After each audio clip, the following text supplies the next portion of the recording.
കാസർഗോഡ് ബദിയടുക്കയിൽ മോഷണം ആരോപിച്ച് യുവാവിനെ പോലീസ് മർദ്ദിച്ചതായി പരാതി. ഏത്തടുക്ക സ്വദേശി അജിത് കുമാറിനെയാണ് പോലീസ് മർദ്ദിച്ചത്. അടയ്ക്ക മോഷണ കേസിലെ പ്രതിയുമായി സാമ്യമുണ്ടെന്ന പേരിലായിരുന്നു കസ്റ്റഡിയിൽ എടുത്തത്. എന്നെ മറ്റേ ഒരു കളവ് കേസിൻ്റെ എൻക്വയറിക്ക് വേണ്ടിയിട്ട്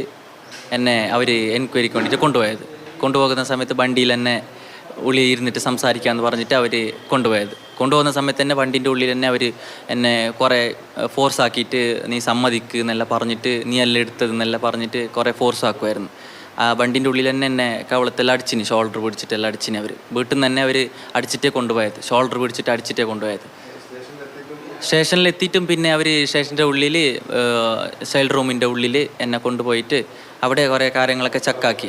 ഒരു CCTV ഫുട്ടേജിൽ എന്നെപ്പോലെ മാച്ച് ആകുന്നുണ്ടോ എന്ന് ഒരാൾ കണ്ടതുകൊണ്ട് അവരെന്നെ പിടിച്ചിട്ട് എൻക്വയറി ചെയ്തത്. അപ്പോൾ അതിന് വേണ്ടിയിട്ട് ഷർട്ട് ഊറാൻ പറഞ്ഞു, പാൻറ് ഊറാൻ പറഞ്ഞു. ഇങ്ങനെ ഞാനെല്ലാം കാണിക്കുമ്പോൾ അവർ പറഞ്ഞു എല്ലാം നിന്നെപ്പോലെ തന്നെ ഉണ്ടല്ലോ, മാച്ച് ആയിനല്ലോ, നീ സമ്മതിച്ചാൽ നിന്നെ കോംപ്രമൈസ് ആക്കിയിട്ട് ഇടുന്നതിനെ നമ്മൾ വിടാം എന്നെല്ലാം അവർ എന്നോട് ഇത് പറഞ്ഞു, ഫോഴ്സാക്കി ഭയങ്കര.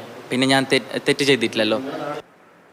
CK വിജയനാണ് വിവരങ്ങളുമായി. വിജയൻ, പോലീസ് മർദ്ദനം ഒരു തരത്തിലും അംഗീകരിക്കില്ല, അങ്ങനെ മൂന്നാം മുറ പ്രയോഗിക്കാൻ സമ്മതിക്കില്ല, ആക്രമിക്കാൻ സമ്മതിക്കില്ല, സത്യം പറയുന്നതിന് വേണ്ടി അങ്ങനെ പ്രശ്നത്തിൽ സമ്മതിക്കില്ല എന്നൊക്കെ ആഭ്യന്തരമന്ത്രി പറയുന്നുണ്ടായിരുന്നു. അതിന് പിന്നാലെയാണ് ചില സംഭവങ്ങൾ ചിലയിടത്തെങ്കിലും റിപ്പോർട്ട് ചെയ്യപ്പെടുന്നത്.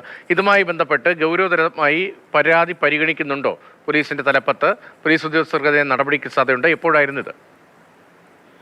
ഇത് യഥാർത്ഥത്തിൽ സംഭവം ജൂലൈ 2-നാണ് ഈ ഏത്തടുക്കയിലെ സ്വകാര്യ വ്യക്തിയുടെ ഗോഡൌണിൽ നിന്നും അടക്ക മോഷണം പോകുന്നത്. പിന്നീട് ഇദ്ദേഹത്തിന്റെ പരാതിയിൽ പോലീസ് ഈ CCTV കേന്ദ്രീകരിച്ച് അന്വേഷണം നടക്കുന്നു. അങ്ങനെ ഏത്തടുക്ക സ്വദേശി അജിത് കുമാർ എന്ന ഡ്രൈവറിനെ പോലീസ് പിടികൂടുന്നു. അവിടെയാണ് ഇതിന്റെ പ്രശ്നം. ഒരുപക്ഷെ എനിക്ക് തോന്നുന്നു ഈ ഉടമയുടെ സമ്മർദ്ദം ഉണ്ടാകാം. അങ്ങനെ ഇദ്ദേഹത്തിന് ഒരു സ്വകാര്യ കാറിൽ വന്നാണ് ഈ പിടിച്ചു കൊണ്ടുപോയത് എന്നാണ് അജിത് കുമാർ പറയുന്നത്. ജൂലൈ 8 രാത്രി 7 മണിയോടെ വീട്ടിൽ നിന്ന് ഈ അജിത്തിനെ കസ്റ്റഡിയിൽ എടുക്കുകയായിരുന്നു.